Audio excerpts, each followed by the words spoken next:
Hello dear students, कैसे हैं आप सभी। आशा करती हूँ आप सब ठीक होंगे, स्वस्थ होंगे, अच्छे होंगे। आईसीटी वर्चुअल क्लासरूम देहरादून में आप सभी का स्वागत करती हूँ। मेरा नाम समता है और बच्चों क्लास 12th में आपका चैप्टर चल रहा है माइक्रोब्स इन ह्यूमन वेलफेयर।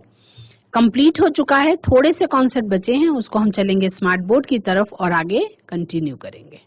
पिछले सेशन में आप सभी ने जाना कि किस तरह से जो ट्रीटमेंट होता है, किसी भी सीवेज ट्रीटमेंट प्लांट किस तरीके से काम करता है, उसमें किस किस तरीके से कौन कौन सी प्रोसेसेस होती हैं जिससे आप सीवेज में मिलने वाला पानी जो है उसको ट्रीट करके प्रदूषण रहित किया जाता है, पॉल्यूशन फ्री किया जाता है। माइक्रोब्स उनमें किस तरह से योगदान देते हैं उसके बारे में आपने जाना कि कौन कौन से जो मिथेनोजेंस बैक्टीरियाज होते हैं वो हेल्पफुल होते हैं आपका सीवेज ट्रीटमेंट में। सीवेज को ट्रीटमेंट करने के लिए दो प्रोसेसेस, दो चरणों से गुजरना होता है। पहला होता है आपका प्राइमरी ट्रीटमेंट, जहाँ पे क्या होता है केवल फिजिकल फिल्ट्रेशन टाइप हो सकता है, मतलब जहाँ पे जो उसमें प्लास्टिक है, पन्नी है, धूल मिट्टी है, ये सब फिल्टर हो जाता है। सेकेंडरी ट्रीटमेंट में उसका जैविक ट्रीटमेंट किया जाता है, जहाँ पे माइक्रोब्स की हेल्प से क्या होता है ट्रीटमेंट जो है वो कंप्लीट होता है। अब कल हम बात कर रहे थे कि किस तरह से सीवेज ट्रीटमेंट प्लांट में जब ट्रीटमेंट होता है तो उसमें कुछ नई चीजें भी प्रोड्यूस होती है, जिसमें से मैंने एक बात करी थी आपको कि मिथेन नाम की गैस भी प्रोड्यूस होती है, जिसको आप बायोगैस के नाम से भी जानते हैं, है ना। तो बायोगैस में मेनली मिथेन होती है ना। हम लोगों ने इसको डिस्कस कर लिया था कि किस तरह से दो चरणों में सीवेज ट्रीटमेंट प्लांट जो है वो अपना काम करता है, ठीक है। उसको लाइन बाय लाइन आप पढ़ चुके हैं, तो क्या करेंगे उसमें जो भी मल्टीपल चॉइस क्वेश्चंस, देखिए हर एक लाइन से, पहले भी कई बार मैं कह चुकी हूँ कि हर एक लाइन से एक मल्टीपल चॉइस क्वेश्चन बन के सामने आ सकता है, तो इसलिए चीजों को एक एक लाइन को अच्छे से पढ़ना है, समझना है, ताकि आपका मल्टीपल चॉइस क्वेश्चंस वाला जो पार्ट है वो छूटने ना पाए। आप देख रहे हैं क्योंकि हम माइक्रोब्स इन ह्यूमन वेलफेयर की बात कर रहे हैं, तो आप अप्रिशिएट करेंगे कि किस तरह से सूक्ष्म जीव जो हैं माइक्रोब्स, वो हर दिन पूरे विश्व में लगातार लाखों करोड़ों गैलन जो वेस्ट वाटर है उसके ट्रीटमेंट में बहुत ज्यादा महत्वपूर्ण भूमिका अदा करते हैं, बहुत ज्यादा इम्पोर्टेंट रोल प्ले करते हैं। सदियों से संसार के हर भाग में इस मेथोडोलॉजी का यूज किया जा रहा है, जो आपका कौन सा वेस्ट वाटर को ट्रीट करने के लिए। अब तक सीवेज के माइक्रोबियल ट्रीटमेंट के सामने कोई भी man made technology, sewage treatment plant क्या है, सीवेज ट्रीटमेंट प्लांट केवल लगाए गए, लेकिन उसमें जो मेन काम कर रहा है वो कौन है, वो बायोलॉजिकल ट्रीटमेंट जो है वो कर रहे हैं माइक्रोब्स। तो सीवेज के जो माइक्रोबियल ट्रीटमेंट हो रहा है, इसके सामने कोई भी मैन मेड टेक्नोलॉजी है वो काम वो नहीं रह पाई है। आपका बायोलॉजिकल टेक्नोलॉजी ही उसमें ज्यादा अच्छी है। आप जानते ही हैं कि बढ़ते हुए शहरीकरण के कारण, आप सभी को पता है बच्चों कि बढ़ता हुआ जो अर्बनाइजेशन हो रहा है, शहरीकरण हो रहा है, उसमें पहले की तुलना में सीवेज जो है वो ज्यादा मात्रा में प्रोड्यूस हो रहा है। जबकि इतनी मात्रा को ट्रीट करने के लिए अब सवाल, प्रॉब्लम जो है हमारे सामने, समस्या है वो क्या है कि उतनी मात्रा में सीवेज ट्रीटमेंट प्लांट्स का वो नहीं लगाए गए हैं जितनी मात्रा में सीवेज को ट्रीट करने के लिए प्लांट्स की जरूरत है। तो इसलिए अनट्रीटेड सीवेज जो है वो डायरेक्टली रिवर्स में क्या कर दिया जाता है, डिस्चार्ज, और इसके कारण पोल्यूशन और वाटर बॉर्न डिजीजेस जो है वो बढ़ जाती हैं। देश की मुख्य नदियों को पोल्यूशन से बचाने के लिए ministry of environment and forests ने दो मुख्य नदियों को बचाने के लिए गंगा एक्शन और यमुना एक्शन प्लान शुरू किया है। इस प्लान में क्या किया गया, इसमें ये प्रस्ताव डाला गया है कि सीवेज ट्रीटमेंट प्लांट्स जो हैं वो ज्यादा संख्या में बनाए जाएं, ताकि ट्रीटेड सीवेज ही रिवर्स में डाला जा सके, है ना। तो अगर कभी आप सीवेज ट्रीटमेंट प्लांट को विजिट करना हो तो एक इंटरेस्टिंग और एजुकेटिंग एक्सपीरियंस होगा। अगर आपको कभी देखने का मौका लगे तो आप उसको देख भी सकते हैं। हम बात करेंगे microbes in production of biogas. Biogas के प्रोडक्शन में किस तरह से माइक्रोब्स की महती भूमिका है, हम उसके बारे में बात करेंगे। ठीक है, आपका microbes in production of biogas. Biogas microbes की ही एक्टिविटी के द्वारा एक प्रोड्यूस्ड गैसेस का मिक्सचर है। बायोगैस क्या है? माइक्रोब्स की एक्टिविटी के द्वारा कुछ गैसेस निकलती हैं और उन गैसेस का मिक्सचर जो है वो बायोगैस कहलाता है, जिसमें मुख्यतया मेनली मेथेन निकलती है, जिसको आप फ्यूल की तरह भी यूज कर सकते हैं। तो आपने क्या सीखा है? आपने सीखा है कि ग्रोथ और मेटाबॉलिज्म के टाइम पे माइक्रोब्स जो है अलग अलग तरीके के गैसियस एंड प्रोडक्ट्स प्रोड्यूस करते हैं, है ना? ये आप सबको पता है। Microbes produce many gases during their metabolism. जो उनकी उपापचयी प्रक्रियाएं होती हैं उस समय पे वो बहुत सारी अलग अलग गैसों का प्रोडक्शन करते हैं। The type of gas produced depends upon the substrate they grow on and the type of microbe। वो जिस चीज पर ग्रो कर रहे होते हैं और जिस प्रकार का माइक्रोब होता है, सूक्ष्मजीव, उस प्रकार की गैस को प्रोड्यूस करता है। जैसे एनारोबिक बैक्टीरिया, आपका अवायवीय बैक्टीरिया है, जो यूजुअली प्रोड्यूस क्या करता है? Methane along with CO2 and H2। Such bacteria are called methanogens। और ये बैक्टीरिया क्या कहलाते हैं? मिथेनोजेंस। मिथेनोजेंस बैक्टीरिया कॉमनली कहाँ पे पाए जाते हैं? भैंस, गाय भैंस यानी ग्रास ईटिंग एनिमल्स की आंतों में भी ये बैक्टीरिया प्रेजेंट होते हैं। Methanogens are commonly found in anaerobic sludge. कहाँ पे? एनारोबिक स्लज में प्रेजेंट होते हैं। And in the rumen of cattle. हम बात कर रहे थे वही कि ग्रास ईटिंग एनिमल्स के आंतों में, यानी कि उसके डाइजेस्टिव सिस्टम में रूमेन पार्ट में, मवेशियों के रूमेन पार्ट में ये पाए जाते हैं। इन the rumen of cattle these bacteria help in cellulose digestion. क्यों वहां पे प्राकृतिक तौर पे प्रेजेंट होते हैं? क्योंकि ग्रास ईटिंग एनिमल्स जो होते हैं वो घास खाते हैं और घास का मेन कंटेंट सेलुलोज होता है और सेलुलोज के पाचन के लिए ये मिथेनोजेंस बैक्टीरिया जो है वो हेल्पफुल होते हैं। ठीक है, हेंस एक्सक्रीटा ऑफ कैटल। अब वो मिथेनोजेंस बैक्टीरिया जो है वो वहां से किस तरह से गोबर के साथ एक्सक्रीटा जो है कैटल का, यानी कि मवेशियों का जो वेस्ट प्रोडक्ट है जिसको हम गोबर के नाम से कॉमनली जानते हैं, आर रिच इन मिथेनोजेंस। उसमें क्या होते हैं? उसमें बहुत सारे मिथेनोजेंस बैक्टीरिया प्रेजेंट होते हैं और इसीलिए बायोगैस जो बनती है इज कॉल्ड गोबर गैस, क्योंकि गोबर से बायोगैस का निर्माण होता है, तो इसलिए उसको हम गोबर गैस के नाम से भी जानते हैं। बायोगैस प्लांट जो होता है उसकी क्या कंपोनेंट्स होते हैं, किस तरीके से वो बनता है। आपका बायोगैस माइक्रोब्स की एक्टिविटी के द्वारा प्रोड्यूस्ड कुछ गैसेस का मिक्सचर होता है, जिसमें मेनली क्या होता है? मीथेन होता है, जिसे आप फ्यूल की तरह भी यूज कर सकते हैं, है ना? जो गैस प्रोड्यूस होती है वो माइक्रोब्स और मतलब किस तरीके का माइक्रोब है उस पर और किस ऑर्गेनिक सबस्ट्रेट पर वो ग्रो कर रही है उस पर डिपेंडेंट होती है। ठीक है, जैसे आपका डो के फर्मेंटेशन के लिए, चीज मेकिंग के लिए, बेवरेजेस के प्रोडक्शन में जो मेनली गैस प्रोड्यूस होती है वो कौन सी होती है? Carbon dioxide.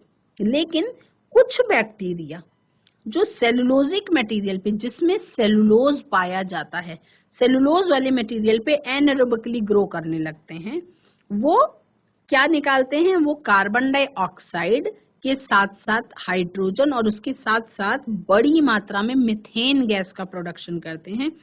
तो कलेक्टिवली हम उन बैक्टीरियाज को जो सेलुलोजिक मटेरियल पे ग्रो करते हैं उनको हम मिथेनोजेंस कह सकते हैं। और ऐसा एक कॉमन बैक्टीरिया है जिसका नाम मिथेनोबैक्टीरियम है। ठीक है, तो सीवेज आपका सीवेज ट्रीटमेंट जो होता है उसके टाइम पे ये बैक्टीरिया कहाँ पे प्रेजेंट होते हैं? जनरली एनारोबिक स्लज में, अकार्बनिक स्लज जो है उसमें ये पाए जाते हैं।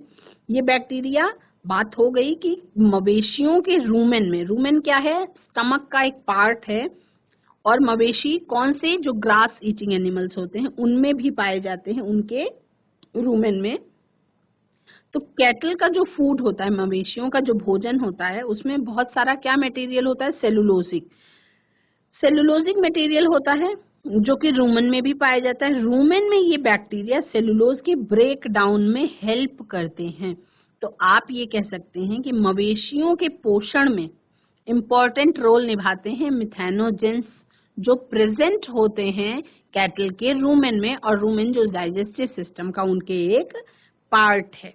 तो जब आप डाइजेस्टिव सिस्टम के बारे में पढ़ रहे थे, हमने छोटी क्लासेस से ही पढ़ा है कि हमारे फूड में जो सेलुलोज है उसको क्या हम लोग भी पचाने योग्य हैं? क्या हम भी उसको पचा सकते हैं? कैटल का जो डंग होता है, काउ डंग होता है, जिसको हम कॉमनली गोबर कहते हैं, इसमें बैक्टीरिया भरपूर मात्रा में पाए जाते हैं। तो इसीलिए, क्योंकि उसमें वो बैक्टीरिया प्रेजेंट हैं, इसीलिए जो काउ डंग है उसका यूज बायोगैस को जनरेट करने में भी किया जाता है ना। बायोगैस प्लांट में क्या क्या होता है? बायोगैस प्लांट में कुछ कंपोनेंट्स होते हैं, उसके बारे में आप जानेंगे।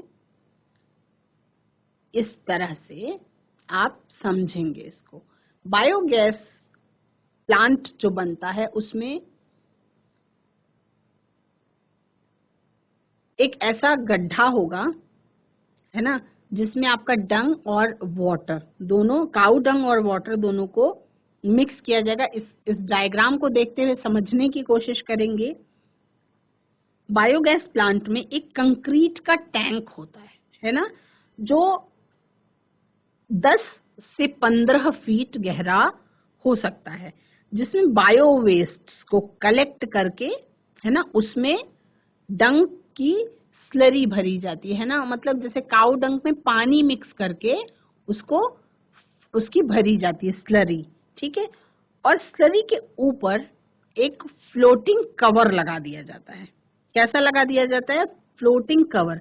फ्लोटिंग कवर क्यों लगाया जाता है? क्योंकि जब उसमें गैसेस का प्रोडक्शन होगा तो वो उठने लगता है ऊपर, तो ढक्कन अगर फ्लोटिंग नहीं होगा तो, इसलिए फ्लोटिंग होता है ताकि वो गैस का जब प्रोडक्शन हो तो ढक्कन ऊपर इजीली उठ सके। तो फ्लोटिंग कवर लगा दिया जाता है ना, जो कि आपको यहाँ बीच वाले टैंक में दिखाई पड़ रहा है, ठीक है।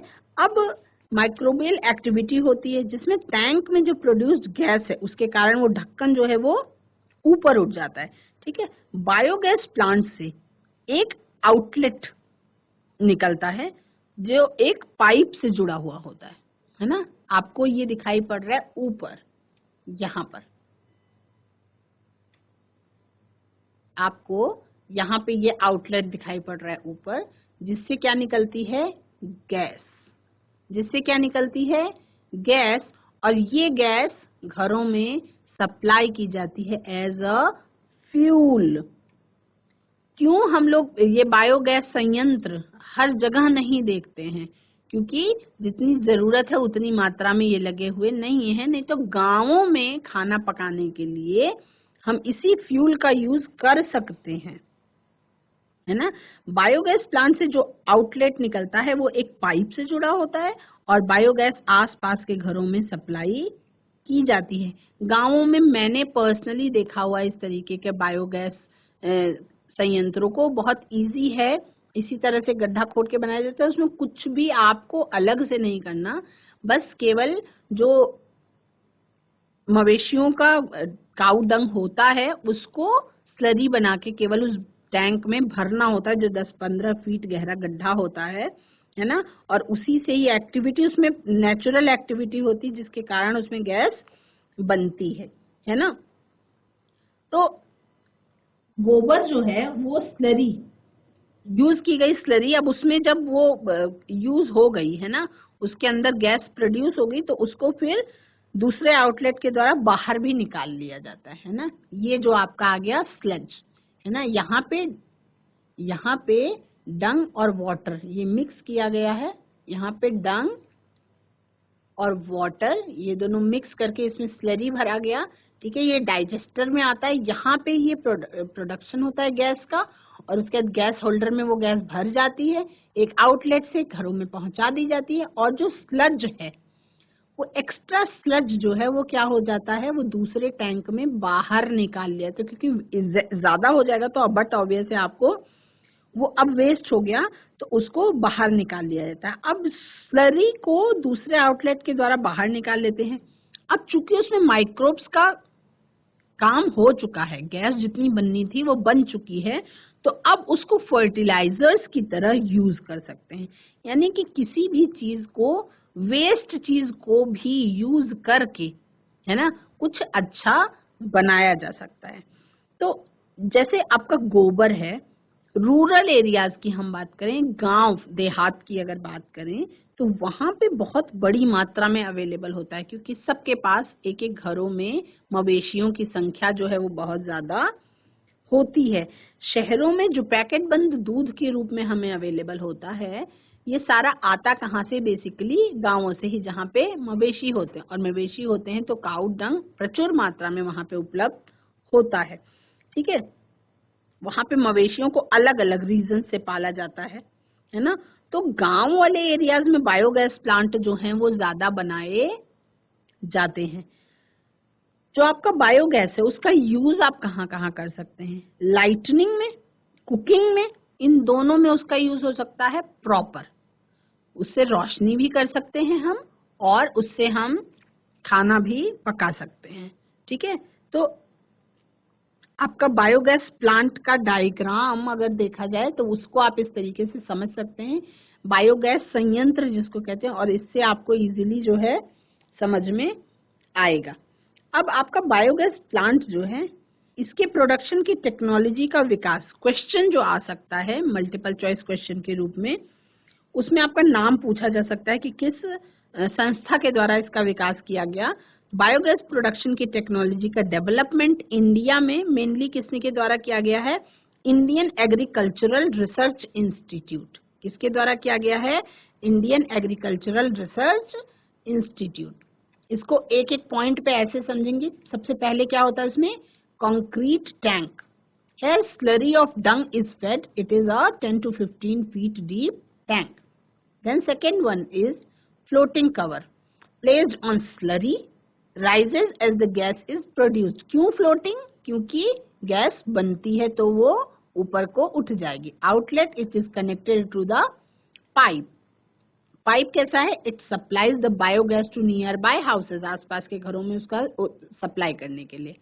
आउटलेट फॉर स्पेंट स्लरी, अब जो यूज हो गई स्लरी जिससे बैक्टीरिया ने यूज कर लिया, spent slurry can be used as a fertiliser.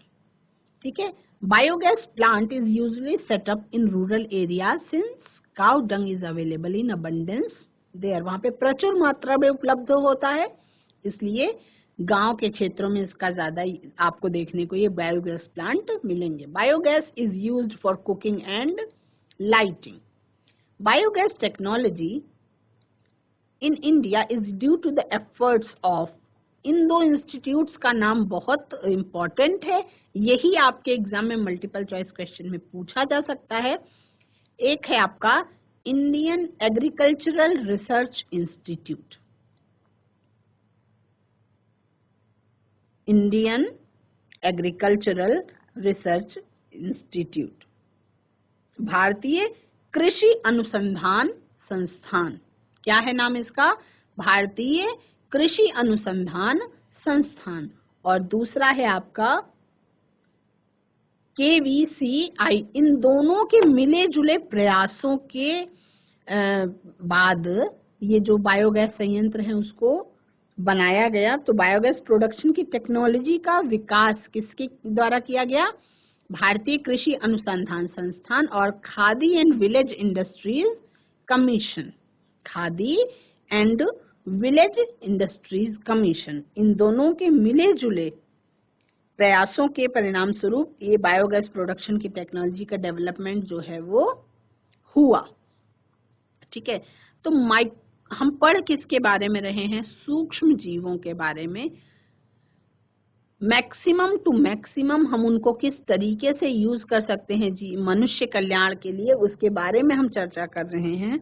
तो माइक्रोब्स आपका बायो कंट्रोल एजेंट्स और बायो फर्टिलाइजर्स के रूप में भी यूज होती हैं, उसके बारे में भी आप पढ़ेंगे। Microbes as bio control agents, इसमें आप सभी को पता है कि रासायनिक इंसेक्टिसाइड्स और पेस्टिसाइड्स जो हैं वो हार्मफुल होते हैं, क्योंकि they kill the useful and harmful life forms indiscriminately। जो आपके केमिकल्स होते हैं वो अच्छे बुरे के साथ साथ अच्छे लाइफ फॉर्म्स को भी खत्म कर देते हैं, यानी कि they are toxic to human beings as well as in the long run। आप सबको पता है कि केमिकल्स अगर लंबे समय तक किसी भी मनुष्य पर यूज होते रहे तो लंबे समय में वो हम लोगों के लिए नुकसानदायी है। इसीलिए इस समय पे ऑर्गेनिक खेती पे बहुत ज्यादा जोर दिया जा रहा है, क्योंकि ऑर्गेनिक खेती में रासायनिक उर्वरकों का यूज नहीं किया जाता। If all insects of a particular species are killed, then the natural predator-prey relationship and food chains will get distorted। देखिए, अगर सभी इंसेक्ट्स जो पर्टिकुलर स्पीसीज के हैं उनको मार दिया जाए तो जो हमारा प्राकृतिक शिकारी और शिकार का रिश्ता है, जो फूड चेन्स हैं वो क्या हो जाती हैं? डिस्टर्ब हो जाती हैं, यानी कि हमारा इकोलॉजी जो है वो डिस्टर्ब होता है। हेंस बायोलॉजिकल मीन्स क्या होता है? बायोलॉजिकल मीन्स है eradicate pests can be used. कुछ जैविक तरीके हैं जिससे हम पेस्ट्स को इरेडिकेट करने के लिए यूज कर सकते हैं। This requires knowledge of the life forms. कौन कौन से? प्रीडेटर प्लस प्रे, शिकारी और शिकार, that inhabit a particular area, their life cycles and patterns of feeding and preferred habitats. उनके सब के बारे में चर्चा करनी होगी तो आपको चीजें समझ में आएंगी। एग्जाम्पल है जैसे आपका ladybirds and dragonflies are used to get rid of aphids and mosquitoes. Ladybirds और ड्रैगन फ्लाइज जो हैं ये मॉस्किटोज और एफिड्स के माइक्रोब्स कहाँ पे काम कर सकते हैं? Microbes can also act in the same manner. सूक्ष्म जीव भी उसी तरीके से काम कर सकते हैं। हम बात करें अगर बटरफ्लाई कैटरपिलर्स को कंट्रोल करने के लिए, उसके लिए कौन सा माइक्रोब सूक्ष्म जीव यूज होता है? ये बहुत इंपॉर्टेंट क्वेश्चन है जो कई बार नीट के भी एग्जाम में पूछा गया है, जिसमें BT bacillus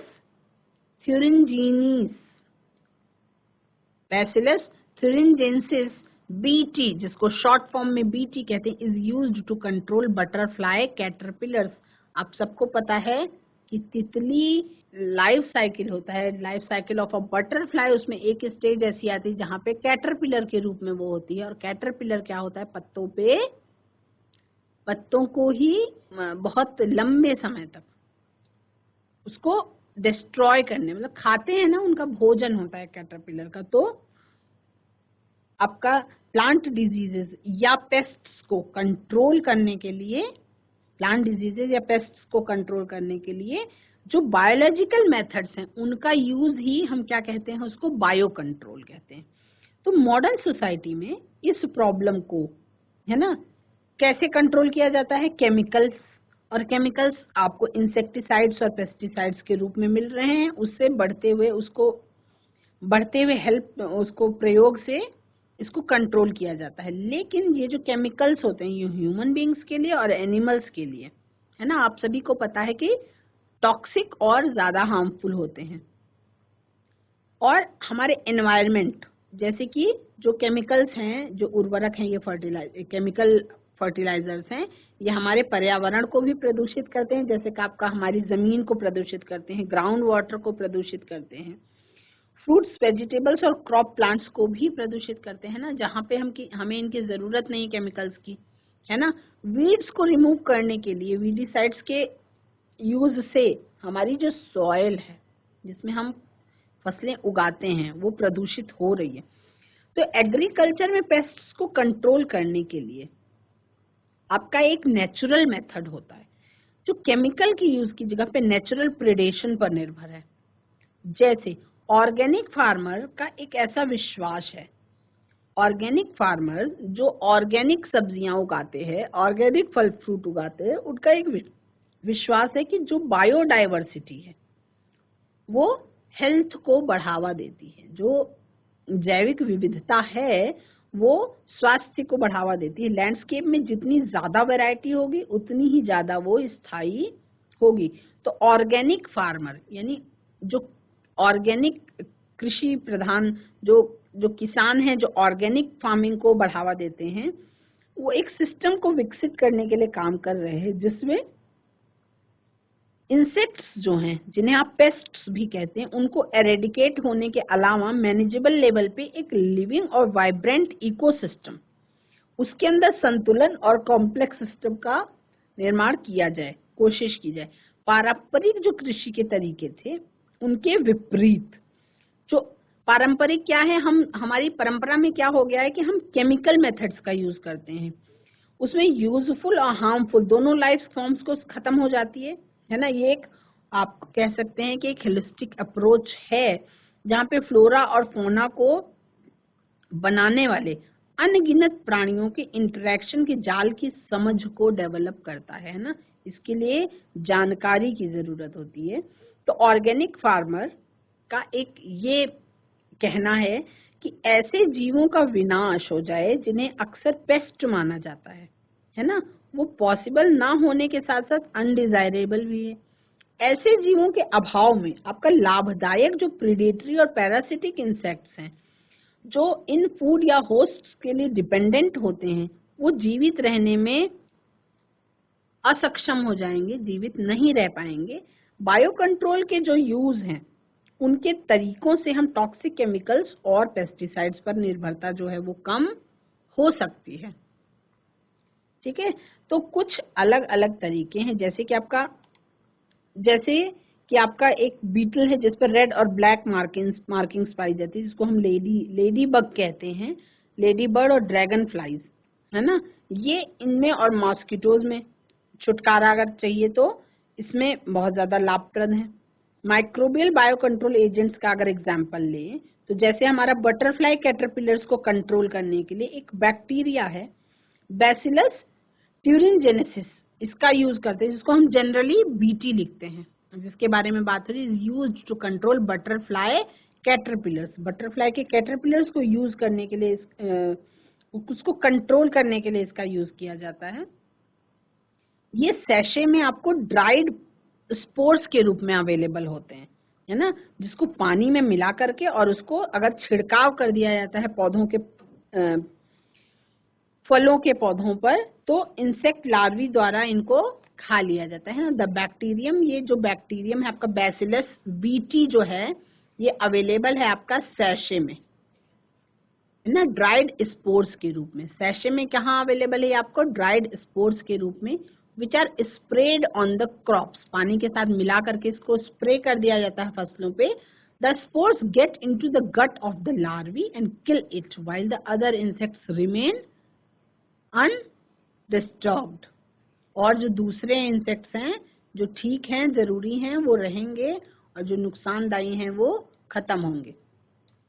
By methods of genetic engineering, the genes of Bacillus thuringiensis responsible for killing the larvae have been incorporated into the plants, है ना। और उसके बाद धीरे धीरे वो plants पे cotton plant with BT gene incorporated is called BT cotton. देखो ये बहुत ही इंपॉर्टेंट लाइन है, इससे क्वेश्चंस बहुत बार पूछे गए, आप पे टिप्पणी पूछी जा सकती है, व्हाट इज बीटी कॉटन, है ना। केवल एक लाइन आप पे टिप्पणी पूछी जा सकती है जिसको आपको एग्जाम में 2 नंबर के क्वेश्चन में ये आ सकता है, बहुविकल्पीय प्रश्नों में भी आ सकता है, इस सूक्ष्म जीव का नाम भी पूछा जा सकता है ना।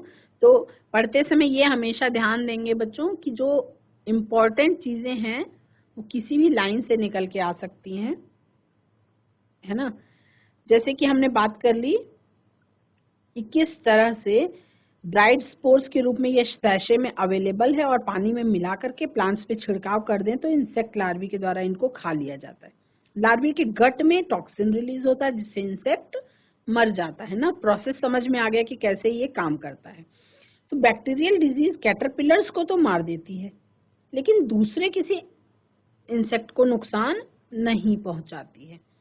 लेकिन पिछले कुछ दशकों में, कुछ डिकेड्स में जेनेटिक इंजीनियरिंग के मेथड्स आए, उनके डेवलपमेंट से वैज्ञानिकों ने जो इसकी टॉक्सिक जीन्स है उसको प्लांट्स में इंट्रोड्यूस करा दिया है ना। ऐसे प्लांट्स इंसेक्ट पेस्ट के हमले के प्रति कैसे होते हैं? रेजिस्टेंट। पौधे को ही रेजिस्टेंट बना दिया गया जिससे क्या होगा कि वो नुकसान उनको, पौधों को नहीं पहुंचा पाएंगे।